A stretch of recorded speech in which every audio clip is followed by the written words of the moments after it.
I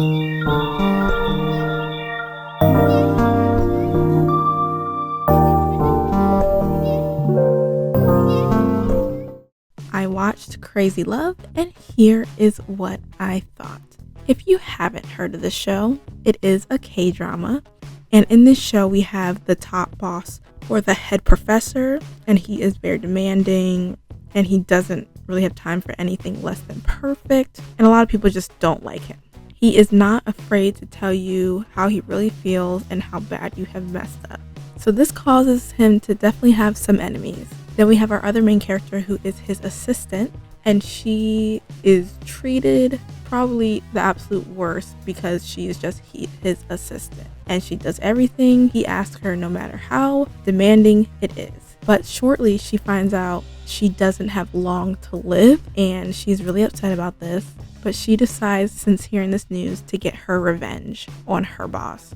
Her boss ends up getting hit by a car and he gets amnesia. So his assistant decides, you know what? This is the absolute perfect moment for me to get my revenge. I'm going to pretend that I'm his fiance and make his life miserable to get back at him at all the times that he treated me so badly. So that's what she does. She pretends to be his fiance. He has amnesia. He doesn't know who she is.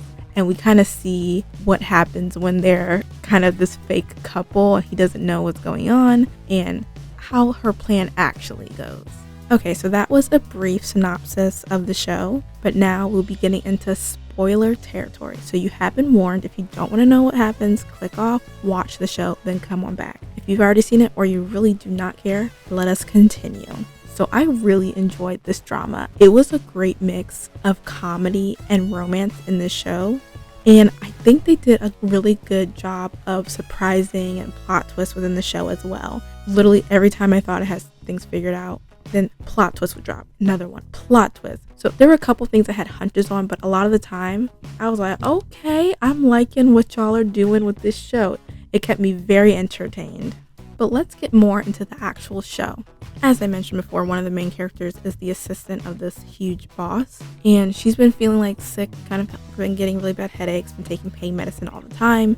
So she wants to go to a doctor to see what's going on. Why is she having all these headaches? And when she goes to the doctor, she learns that she is actually dying. And the doctor says, very sorry, this could have come on by stress, and he tells her different options of what she has. But she's really focused on the stress part that he mentioned to her, that her dying is caused by the level of stress because her job is very stressful because of her boss. So she ultimately believes her boss is killing her, and she was very upset, very sad at first because of course who wouldn't be, knowing that they will not have long to live. But then she turns that sadness into anger. She decides to get revenge on her boss, as I mentioned before, and really she has nothing to lose. The whole reason she was working for him is because it was just her plan. She really wants to go into that field that he's in with teaching, so she wanted to learn from him because he's one of the best, and she's gonna just go in the trenches and work her way out. That was her plan. Now, really, her plan is kind of gone out the window because of this terrible news she heard.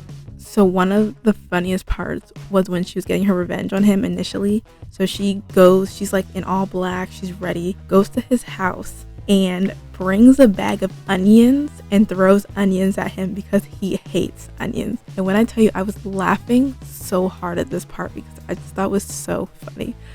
She was just like, I'm so tired of this. She was just done with him, all angry. She just put all of her anger out on him, and she gave in her resignation. She quit. But being the person that he's not going down without a fight. So after she's leaving, he goes after her and chases after her. And so they're running around his yard. He's chasing her. He luckily gets in her car and drives away, but then he calls her and yelling at her. He's like, how dare you? But then while she's on the phone with him, she hears a crash. Her boss gets hit by the car. Oh my goodness. And then she's she knows something bad happened. So she turns her car around, goes to see what happened, and finds that he's laying on the ground and, helps him get to the hospital. But then something happened. He wakes up and he has amnesia. And this girl thinks quick on her feet because she sees this as the perfect opportunity to get him back. So while she's doing this whole pretend fiance thing, she eventually learns that she actually isn't dying, and she starts to feel bad for everything that she put her boss through. And now she's rethinking her choices, because now that she's not dying, she has to figure out kind of what her next steps are. And this is where one of the first plot twists happens. So she decides to kind of like stop being his fiance and kind of like get her things and move out. And then he's like, no, not that easy. It's not gonna be that easy, because he was actually faking his amnesia this whole time. So he knows that she wasn't actually his fiance, but he was just going along with it. And I was like, because the things she put him through, I was like, dude, letting a few people think he has amnesia. So the reason he was doing that is because he wants to figure out what happened to him and who ran him over. Because in the moments during the crash, when he got hit by the car, someone purposely ran him over. And then he did see someone kind of like walk over to him while he's laying on the ground and walk away. So someone just left him there. And he wants to know who's behind it. He doesn't know who the person was, but I believe he uses the amnesia as a way to try to figure out who was really trying to run him over and end his life. But that is easier said than done, because this man has enemies. Everybody is trying to bring him down, hurt him, or take his life. And so he has a plethora of people that are after him. So it's not that easy to figure out who did this. And because so many people don't like him, he doesn't really know who to trust. But we got to talk about the ending of the show, because that's kind of where everything kind of came together and a lot of things got revealed in the last few episodes of this show. So we find out that the person who wanted him dead was his best friend. And I kind of thought it was him a little bit for a moment, but I was like, no, it couldn't be him, because I don't know, they were just so close and had a special bond. And I was like, no, it couldn't been him. But then certain things started happening and we're like, oh wow, I think it really is the best friend. And then it was eventually revealed to us that it was him. And his best friend also works with him at this company. He's a higher up, and they're kind of like building this company together. And so that's why I think it was so sad and so hurt to realize it was actually this friend that they started from the bottom and now they're at the top, and he would do this to him. And he wanted to know what would make his friend hate him so much that he wanted to do this. So we find out his reasoning is because his friend believes that he is the one responsible for his sister's death. And you don't really see the sister or introduced until everything is eventually revealed towards the end. So his friend ended up getting this anonymous envelope in the mail with a recording of the big boss and his friend's sister talking, and it seemed like the words that he said to the sister made her end her life, which is how she died. She took her own life. But then we find out there's another person involved in all this, and that was like a bodyguard / security for the new company the best friend went to. He finds a phone with his sister and this guy on it, like a picture of them, and he knows that this dude knows his sister. And so now he's like, how do you know my sister? Like, he's freaking out. He's like, what is going on? So let me break it down. This is what happened. So that bodyguard is actually was the sister's boyfriend, and he didn't even know that. So it turns out the boyfriend and the sister were all in, I guess, school or like learning to be like teachers and professors along with our main character man. And we know that our main character is super talented, like the best there is. So he had some of the better presentations and projects and things. And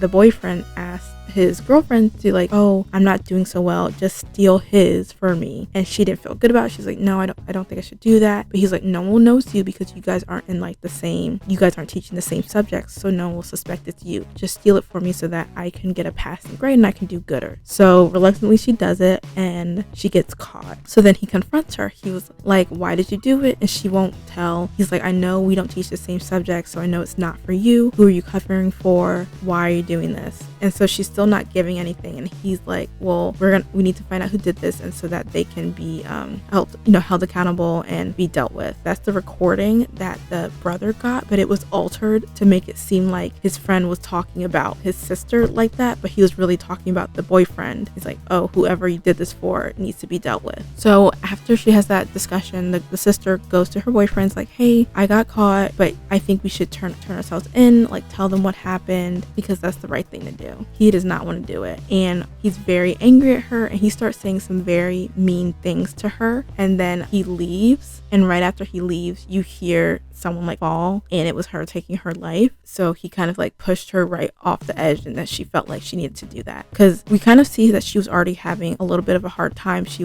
had a lot of responsibility in taking care of family, and it was just her, and she already seemed stressed, already had a lot on her shoulders, and just her boyfriend adding that onto it, it was just a lot for her, which is very, very sad. So that's how we found out what actually happened and why he wanted to hurt his best friend. In reality, they put the blame on the wrong person, even though the bodyguard slash boyfriend kind of blames him, but he's putting the blame on the wrong person because he shouldn't have told his girlfriend, oh, go steal that stuff for me. That was how the show ended, and I really did enjoy it. I liked how it wasn't just one simple answer. There's kind of like a web of figuring out who was actually behind everything, and when you really did find out what happened, it was like, wow, another piece of the puzzle that we didn't even know about. But I really liked how they revealed it. I thought they did a very good job with that. So that's just some of the bigger moments from the show, but I really did enjoy the romance in this series. I thought our main couple was super cute, and I love an enemies to lovers story. If you are in the mood for a rom-com, I would definitely suggest this show. It had the right amount of romance and comedy, and I love the mystery and the little bit of drama behind the scenes, like kind of figuring something out, like who's behind everything.